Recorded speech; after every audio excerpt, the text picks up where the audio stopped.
Arus listrik adalah salah satu konsep dasar dalam ilmu fisika yang sangat penting untuk kita pahami.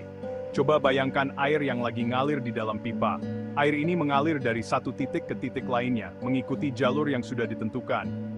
Nah, arus listrik itu mirip seperti aliran air di dalam pipa. Sama seperti air, arus listrik juga mengalir dari satu titik ke titik lainnya, melalui jalur yang disebut konduktor. Arus listrik itu adalah aliran muatan listrik yang bergerak. Muatan listrik ini bisa berpindah melalui berbagai jenis material seperti logam, yang merupakan konduktor yang baik. Muatan ini bisa positif atau negatif. Muatan positif biasanya diwakili oleh proton, sedangkan muatan negatif diwakili oleh elektron. Biasanya sih, yang bergerak itu elektron yang membawa muatan negatif. Elektron ini bergerak dari kutub negatif ke kutub positif, menciptakan arus listrik. Semakin deras airnya ngalir, semakin besar juga arus airnya kan? Hal ini juga berlaku untuk arus listrik. Sama seperti listrik, semakin banyak muatan listrik yang bergerak, semakin besar juga arus listriknya.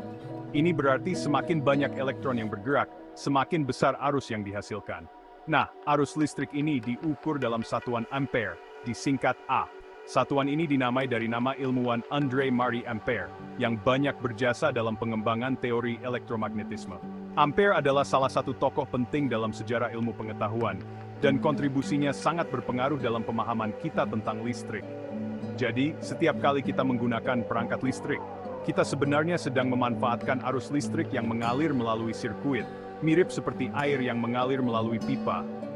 Mulai dari lampu, komputer, hingga ponsel, semuanya bekerja berkat arus listrik yang mengalir dengan lancar. Menarik kan?